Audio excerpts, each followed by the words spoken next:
Thank you for staying with us. The news at 6 begins with President Bola Ahmed Tinubu currently meeting with the service chiefs and the Inspector General of Police at his official residence in the Aso Rock Presidential Villa. An influx of vehicles carrying the heads of the armed forces to Tinubu's residence this afternoon was cited. The meeting, which began shortly after 3 p.m. today, confirms an earlier report regarding the president's plans to meet with the service chiefs to address the rising killings in Plateau, Benue and other parts of the country. President Tinubu returned to Abuja on Monday night after an 18-day working visit and retreat in Puri and London. Despite the deployment of security forces, several homes have been burned and at least 3,000 people have been displaced. In Benue alone, at least more than 56 people were killed in Logo and Bagil after twin assaults blamed on armed headers. Multiple sources also indicated that the president is deeply concerned by the security situation and would immediately meet with the service chiefs and national security advisor Nuhu Ribadu to discuss the development. On Monday, a high-ranking official familiar with the situation confirmed that the security meeting would review the escalating violence and discuss measures to contain it. In a very recent development as well, the Chief of Army Staff, Lieutenant General Olufemi Oluyede, has given the Nigerian military a marching order to wipe out the new terrorist group in Kwara State known as Mamuda. The Chief of Army Staff said the new terrorist group must be wiped out before it's spreads to other local governments in the state and other regions in the country. General Oluyede told the troops to ensure that the terrorists who currently operate in the Kayama and Baruta local government areas of Kwara State are wiped out within a month. He issued the directive during a visit to the Sobi barracks in the state capital. The Chief of Army Staff assured that necessary support will be provided to ensure victory for the troops, adding that Nigeria cannot afford to have another form of Boko Haram in any other part of the country. Speaking further during an interview with newsmen during the visit, General Oluyede said the issue of the new terrorists is an isolated case that cannot threaten the peace in Nigeria. He assured that the military will deal decisively with these criminals. In a recent development, the Minister of Education, Dr. Maruf Alausa, announced today that the federal government has released 50 billion naira to the academic and non-academic staff unions of federal universities for the settlement of earned allowances as promised by President Bola Ahmed Tinubu. The announcement was made in a title, Federal Government Releases 50 billion naira earned allowances to varsity unions. Tinubu reaffirms education as priority. This was issued by the Director of Press at the Federal Ministry of Education by Folashade Boriowo. Boriowo stated this move stands as yet another testament to Tinubu's unwavering commitment to fundamentally transform Nigeria's education sector, reflecting the administration's bold resolve to transition the nation from a resource-based to a knowledge-based economy through strategic investments in education, infrastructure, and human capital. Dr. Alausa also expressed President Tinubu's gratitude to both academic and non-academic unions for their continued trust in his administration and for fostering an atmosphere of peace and cooperation across Nigeria's federal institutions. President Tinubu reiterated the youth are the heartbeat of the country. Their future is extremely important to his administration. Keeping the children in school is not negotiable. It is his commitment that strikes in institutions that will soon become a thing of the past. The development follows years of tension between university-based academic unions and past governments over the failure to release earned allowances and meet other demands. Moving on to Kano State, there, the Kano Hispa Board has demolished the healing water site located in Hotorun Arewa in the Kano metropolis. You recall that the site had attracted thousands of residents and visitors from the neighboring states who came seeking divine or spiritual healings. The Director General of the board, Abba Sufi, confirmed the demolition of the place to online news correspondent via telephone interview today. In that particular order, he maintained that the board would not allow some undesirable elements to mislead people in the name of getting treatment for whatever ailments. Sufi warned Kano residents and those coming from other places to disregard what is being said about the sanctity of the place, describing it as a scam. While in Lagos State, as part of measures to cushion the effects of the current economic hardship in the country, the Lagos State government on Tuesday revealed that it had subsidized the public transport fare with 14.9 billion naira to ease commuters' burden. This was disclosed by the State Commissioner for Transportation, Mr. Oluwaseun Oshiyemi, during the 2025 ministerial briefing to mark the second year or the second term of the state governor, Mr. Babajide Sanwo-Olu's led administration in office, which was held at the Government House Secretariat located in Alausa, Ikeja. Flanked at the briefing by the State Commissioner for Information and Strategy, Gbenga Omotosho, special advisors to the Governor on Transportation and Media and Publicity, Gboyega Akosile, amongst others, Oshiyemi said the state government established the Lagos Bus Service Limited to save commuters time and money and enhance socio-economic development of the state. Oshiyemi said LBSL moved to 60,882,000 passengers from May 2019 to February 2025, which obviously keeps 42,266 passengers daily, averaging 1,000 daily bus trips. He added that public transportation is safer than private cars in terms of accident rates and severity. Public transport, he says, enhances the overall safety and security of passengers. Harping on the state government's bus reform initiative through the Lagos Metropolitan Transport Authority, LAMATA, Oshiyemi disclosed that an additional 3 rolling stocks are expected in May to enhance service delivery with the increasing number of passengers on the Blue Line rail. Meanwhile, the Bola Ahmed Tinubu International Airport in Minna, Niger State, has officially been designated as the alternative airport to the Nnamdi Azikiwe International Airport in Abuja. This announcement was made by the Minister of Aviation and Aerospace Development, Festus Keyamo, during the launch of Overland Airways commercial flight operations from the Minna Airport. Highlighting the airport's capacity and strategic relevance, Keyamo praised the facilities infrastructure and its potential to serve as a major aviation hub.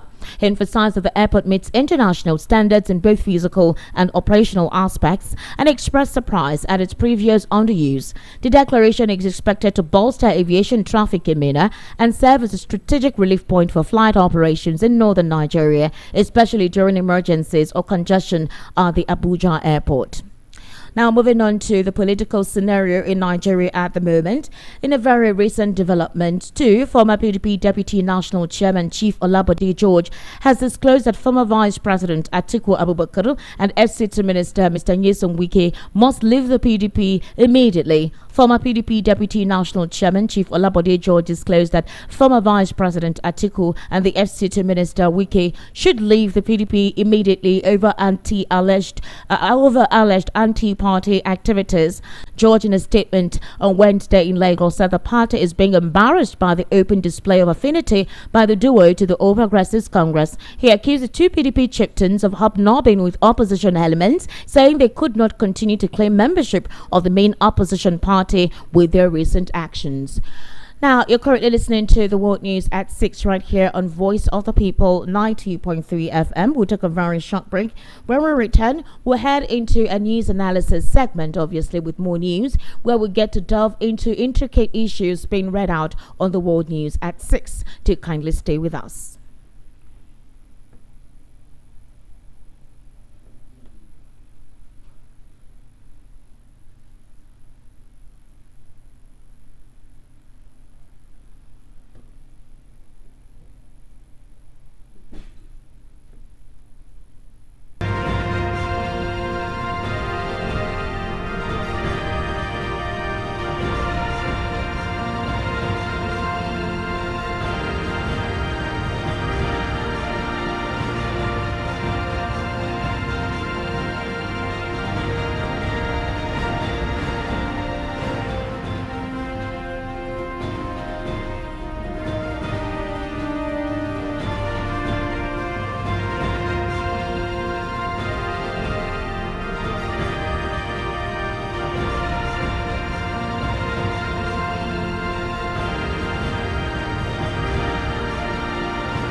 Thank you for staying with us. This is still the World News at 6 right here on Voice of the People, 90.3 FM.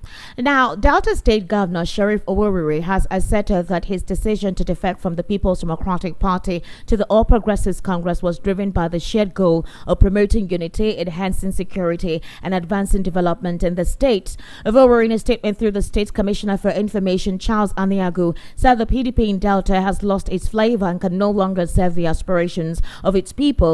Governor Oworiri said the decision received unanimous backing from PDP leaders in Delta as they reached the inevitable conclusion that leaving the party was the only way to ensure political stability. He also disclosed, however, that what is happening in the state of the PDP is akin to that of palm wine, whose taste has changed, and there was a need for us to change the drinking pattern. Now, Governor Fubara, which is the suspended River State governor, is reportedly making efforts to ease political tensions in the state following a recent private meeting with President Bola Ahmed Tinubu during the latter's 18-day retreat in Europe. Now, the meeting, which took place in London, was initiated by Governor Fubara, who assumed office in May 2023. Now, although details of the discussion remain undisclosed, a senior presidential advisor confirmed to the Africa Report that Fubara pledged to make certain concessions as part of ongoing negotiations amid resolving the crisis. Also, he disclosed, however, that the possibility of shortening Fubara's 6-month suspension is under discussion, with indications that the governor may join the ruling All Progressives Congress. Others also believe that it was an agenda for the president to take over Rivers State ahead of 2027. I have joining me via the telephone Barrister Fred Nzako, who is a political, national and social affairs commentator. Barrister Fred Nzako, good evening and thank you for joining us today. Good evening. Good to be with you. Thank you so much, Barrister Fred. I sincerely do appreciate you picking the call at this time. Also, for example, the president is meeting with security chiefs today, actually at around 3 p.m. He was in a closed-door meeting with the security chiefs concerning the spate of insecurity in the country. And now, afterwards, we heard the Chief of Army Staff and telling military troops to ensure that the new terrorist group, Mahmuda, is cleared out, specifically in Kwara. He said that they will no longer allow another upsurge of Boko Haram to take over the state, considering what just recently happened with the killings of 7 persons and recent abductions. Now the question is, the Chief of Army Staff is given a specific order in Kwara State. What about Plateau? What about Benue? What about Borno? All the states, Kaduna, just yesterday, Kaduna also experienced an explosion. 2 children died. So what does this mean? Where is the priority going? Well, what it means is that there is trouble in the land so much that the security agencies are becoming badly overwhelmed. And that means that the government is becoming very, very overwhelmed. And security experts have always said that there is no way, even the military chiefs have always said, and the police chief, that there's no way you will police or man every part of the country. But the country is so large that it will be difficult for the military and the security agencies to man every corner and every part of the country. If that is the reality, what is the solution? If the reality is that they cannot man every part of the country, are we going to allow Nigerians to be killed like chickens, day in, day out, and all that we do is to commiserate with the bereaved and pray for the soul of the dead? For how long are we going to continue to allow dreams of Nigerians be cut short in wanton destruction of life that is meaningless? People have always argued that if Nigeria is too large to be governed from one center, why don't we decentralize the security system? We've asked for police. We've been talking about police, state police, for a very long time. Up to today, the authority and those who should know are still pussyfooting on that. We're talking about restructuring so that every zone will take care of our people. Now, Nigerians are not looking at that direction. So all these hue and cry about, and we can no longer tolerate, you are giving a marching order. How many marching orders will the president give before lives of Nigerians are saved? Now you are talking about, okay, there's a marching order for them to do something in Kwara. And you rightly pointed out, what of Benue, what of Plateau, what of Adamawa, what of Yobe, what of even Edo State in the south and other parts of Nigeria where there are obvious imminent collapse of security apparatus in the country. So we must do something fundamental to save the destruction of life. Hello? Hello? Barrister Fred? All right, we'll try to reconnect with Barrister Fred Nzako. I think there's a network situation.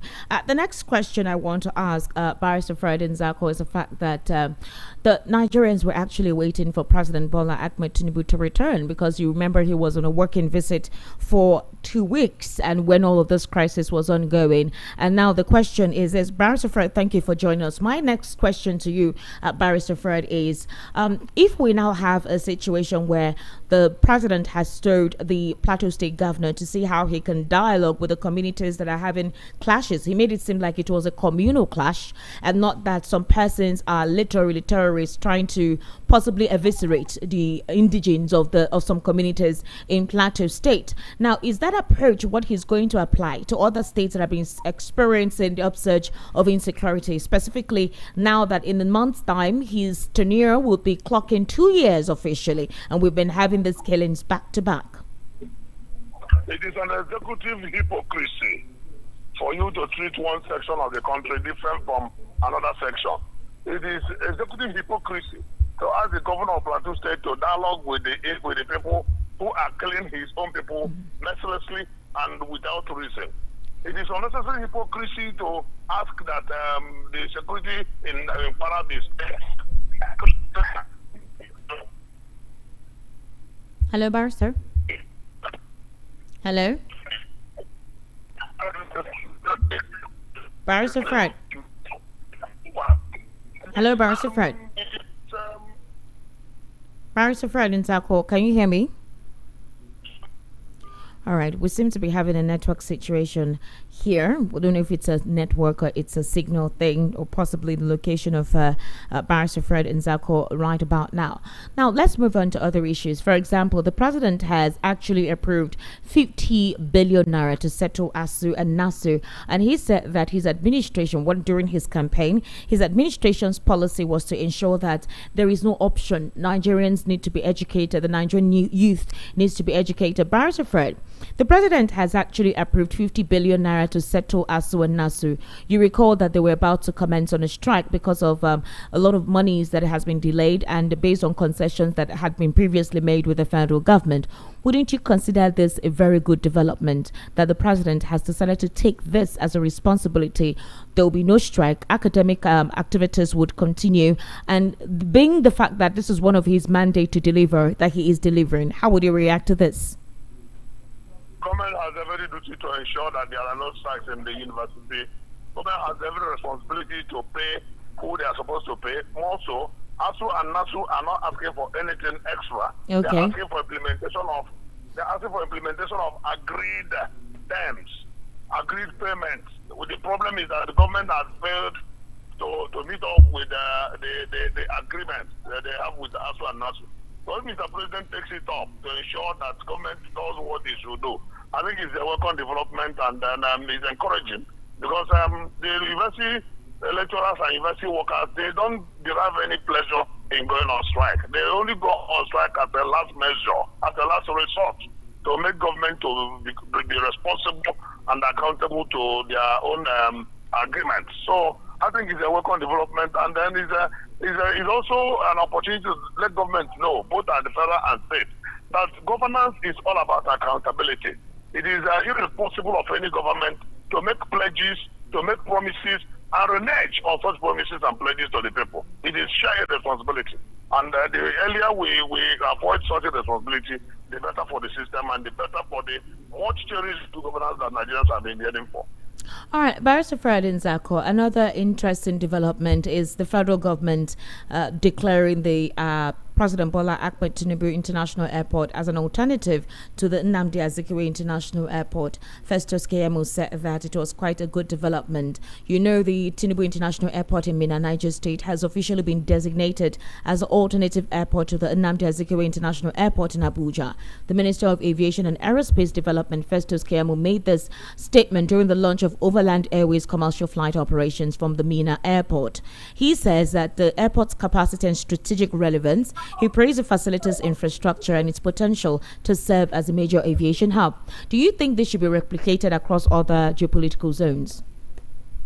Well, you have to look at the air travel statistics of Nigeria before you begin to think about replicating it in other zones.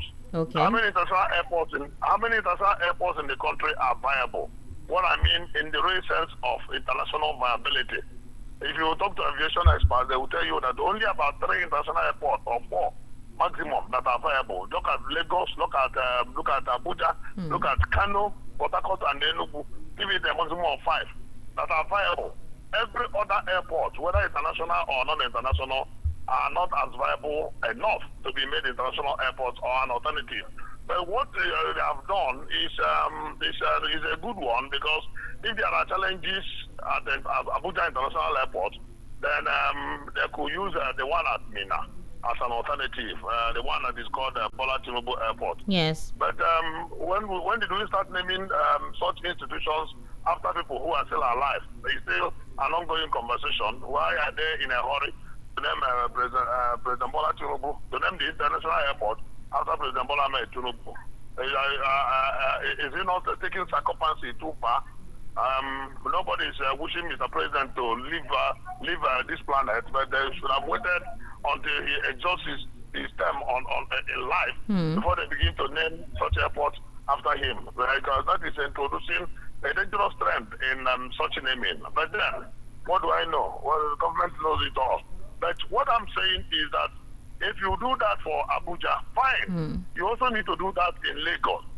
The one that is the closest airport to Lagos are not viable. The ones that are bad, or the ones that are Kure, they are very, very unviable airports. And now the Lagos state government is trying to build a new airport at Lekki Free Trade Zone.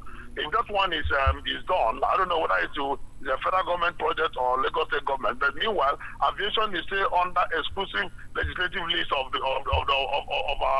our laws. So it is purely a federal government issue. Build it the way we built it, but I'm built in other places, and we'll hand it over to federal government and to NCAA. What I'm saying is that it is important that for every viable international airport, there should be an alternative. In case there is any issue with the major one, you can now use the alternative to ensure that there is a landing and takeoff. I think it's a good development, but it's important that what is good for the goose should be extended to the gander. If it is done in Abuja, they should remember that of Lagos,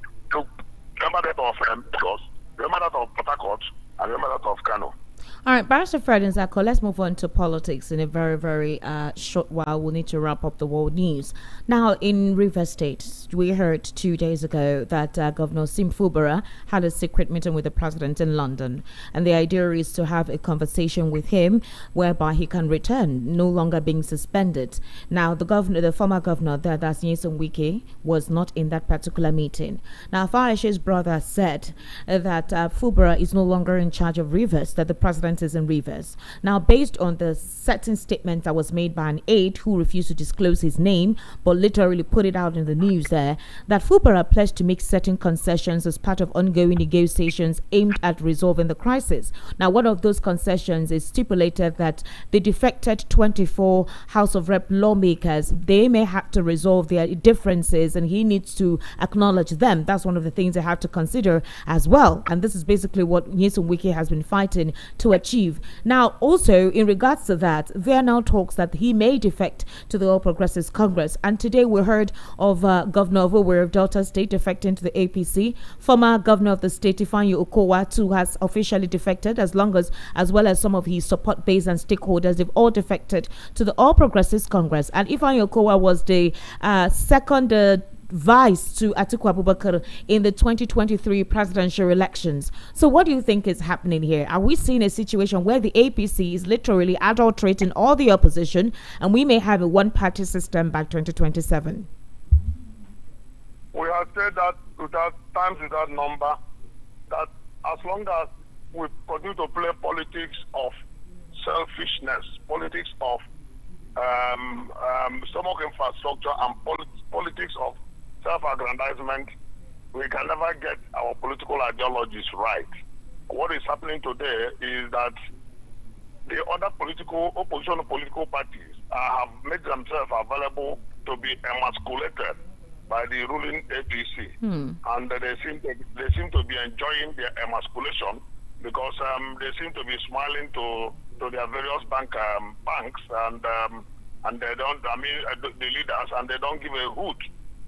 Don't be surprised that virtually all the leaders of major opposition parties may want to join APC. If that is the way they want to play Nigerian politics, then it's unfortunate. But then some people will even argue that since there is no clear ideological differences between one party and another, okay, since there are no clear ideological differences from one political party and the another, that it doesn't matter if everything is blood and then we run with one party, and that is why you now with benefit of hindsight, remember the NRC and SDP era, whereby you had one elected to the left, one elected to the right. The multiplicity of political parties that we have today, 24 of them, that only 2 are viable or 3 are viable, that does not even help the system. But because Supreme Court has said that you cannot gag people from forming an alliance and forming political parties, that is why you cannot limit the number of parties as long as they meet the requirements. But then there is also a prospect of delisting, which INEC is not using enough, because any party that is unable to have somebody representing them in any of the houses, from House of Assembly down to the Senate or in any government office, that the such parties should be delisted. They tried that, INEC tried that, and then the parties went to court. So INEC does not want to be distracted, so they just leave all the parties and they are just moving around up and down the whole place, claiming to be political parties when they are not. As we speak today, they are gradually decimating the capacity of PDP as a political party. Now they have lost a governor.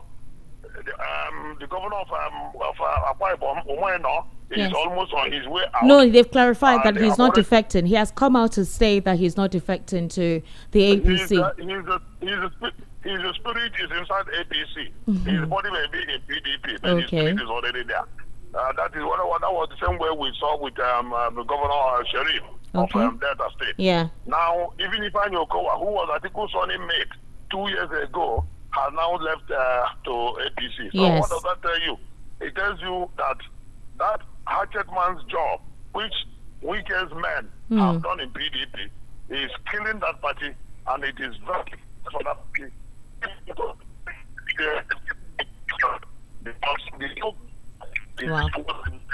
Wow. Barrister Fred. Okay. Barrister Fred Nzako, thank you so much for taking your time and giving us your perspective to the issues discussed on the World News at 6. We sincerely do appreciate you. Many thanks. All right. And that's a wrap on the World News at 6. We have a program coming up immediately. Thank you for staying with us.